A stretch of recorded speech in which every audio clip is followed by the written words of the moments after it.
All right, here we are going to learn how to calculate the regression.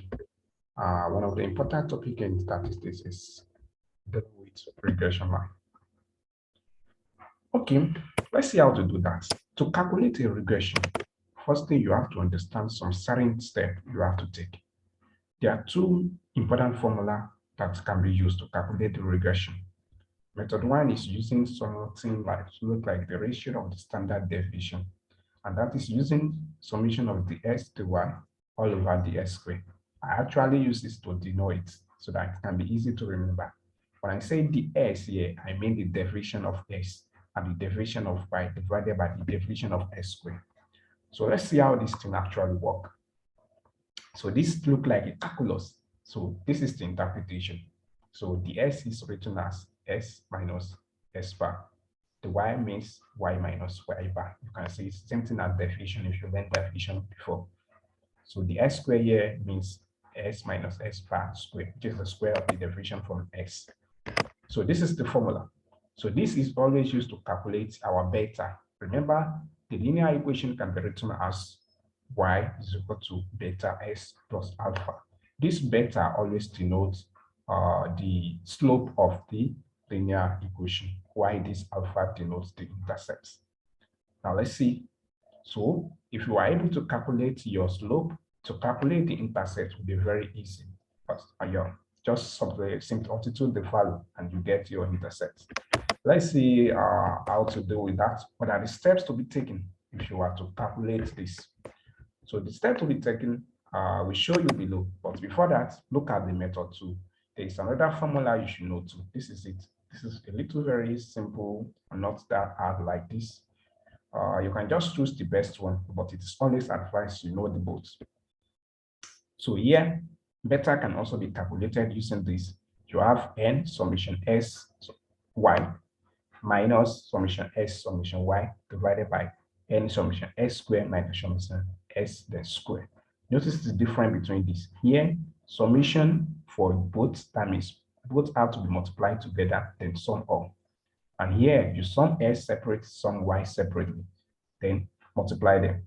Here too, you have to square each of the s, then find the sum. Here, find all the sum of s, then square. You can see, the formula are not that hard to, they are not hard to cram or to memorize. So just try to understand it. Now, these are the steps you should take if you wanted to use method one. Step one is that you are expected to draw a 6-column table. Then make sure that you have your x and y in column 1 and column 2 and fill them with all the values that's been given. So s are always the independent variable, y is always dependent variable. So you'll be given that in your question. Don't bother to emphasize on that. Okay, let's see. Step 2, you have to calculate the mean of x and the mean of y. That is another step to be taken. When you are done with that, then you need to write s minus s pi in column 3. Fill that, like I said, that was just by subtracting your mean from each of the value of your s that was listed in the column 1. So remember, column 1 is filled with x, column 2 is filled with y, then column 3 will be subtracting the mean of s from each of the value of s. Don't worry, we are going to show you how to do that. Column 4, you are going to do the same thing for y. Column 5, you are to square the value for the derivation of s. Column 6, you are to multiply the derivation of y together with the derivation of x. Column 7, let me say step 7. Then you have to find the summation of all the column. So sum every column together and see what you have. Then step 8, you can go ahead and find the formula. So you can pause the video to memorize some of the steps if you need to, but they are not that important.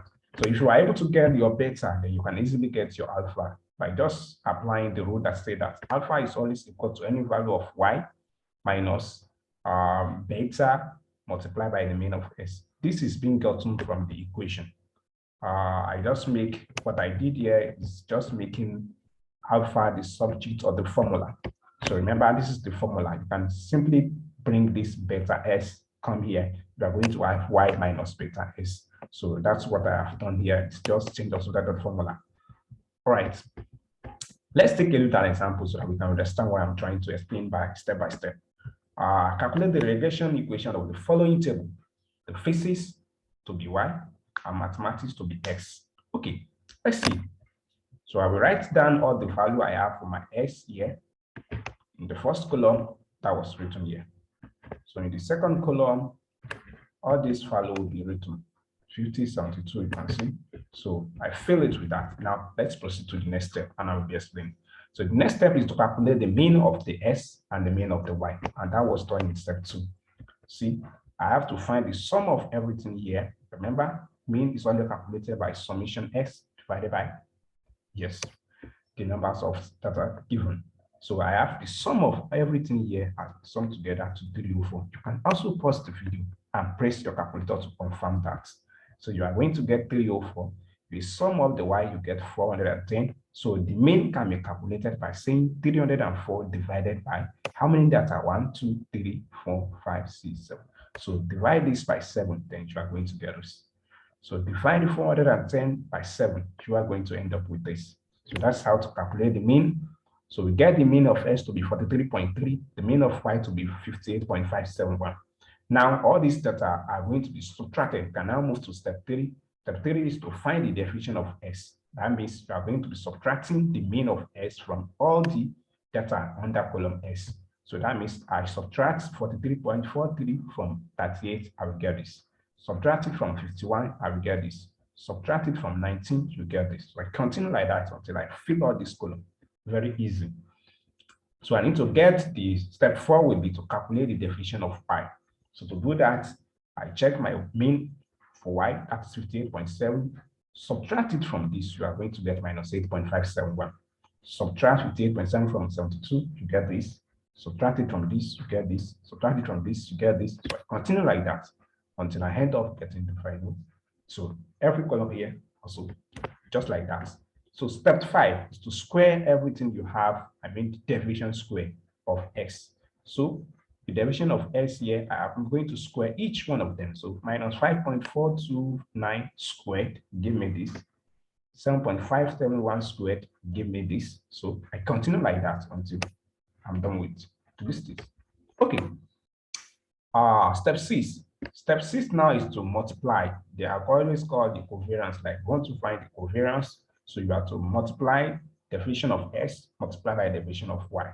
So that means you are multiplying this and this together to get this. This and this together to get this. This and this together to get this. So continue like that integration. So we've done almost important column we need to do. And so we can now easily get our beta. Remember, the beta is always calculated using the formula summation of s minus s bar, y minus y bar divided by summation of s minus s bar. And that was what we have done here. So the sum of everything here, that's happened to be this. The sum of everything here is here. So that means we need to divide this by this to get our beta. That is what is written here. So this, which is 1278.82857 divided by 1333.714, and you are going to end up with 0.95844. You can press your calculator to confirm that. So that is that about the beta. Since we already know the beta, then to get our alpha will be very easy. So we have to just make use of the formula.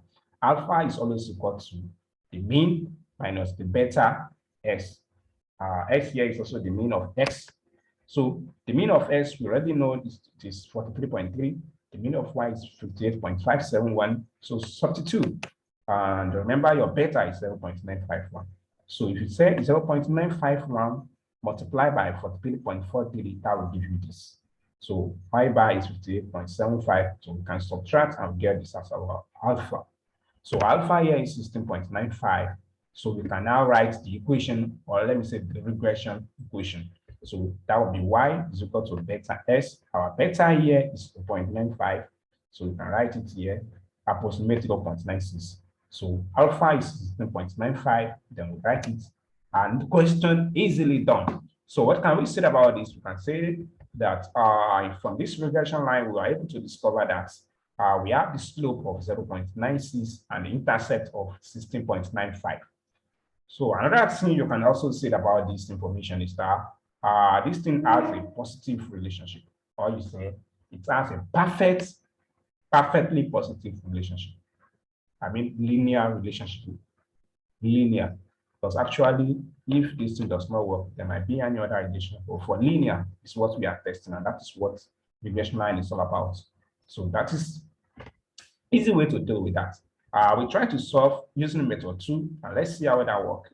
To deal with that using method 2, that was using raw method. Remember, there's another formula that was stated here, and that is using raw method. Let me show you what I'm trying to talk about. I'm talking about this method. So just have to get the summation of sy, then summation of s summation y over this. You can follow the following step. I will show you. There's a step you can take for doing that. You can try to download this PDF.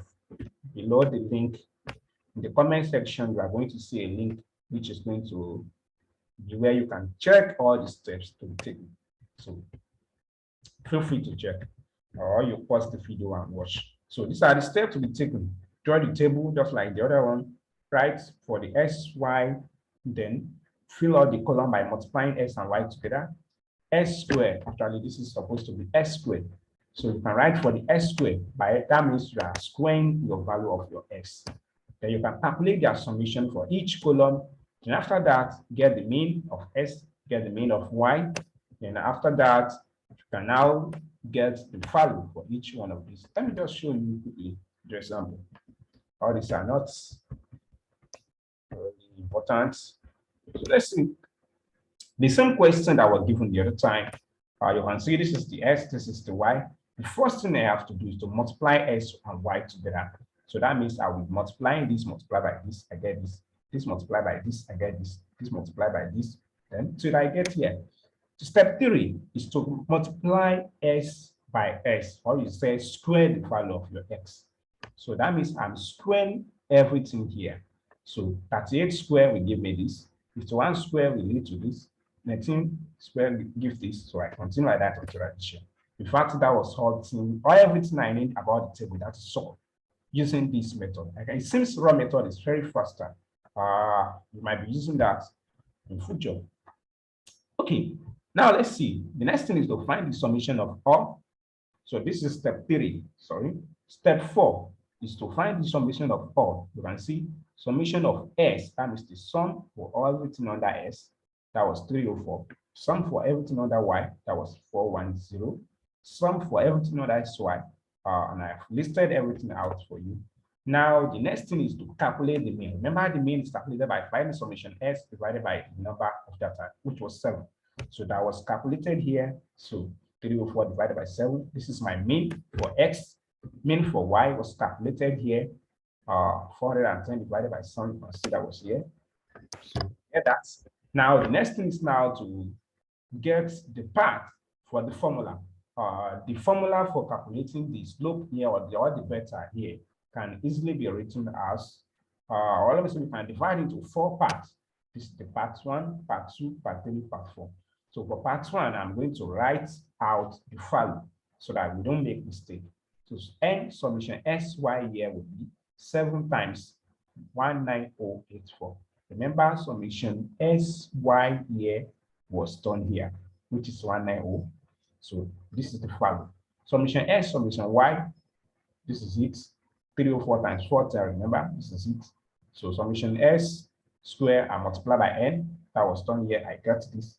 Summation s square, that was it here. That means I'm squaring what the value of my x, which is 304 square. So I get this. I hope you are getting it. Okay, very easy. So since I've gotten the 4 parts, then I can substitute it then and get my answer.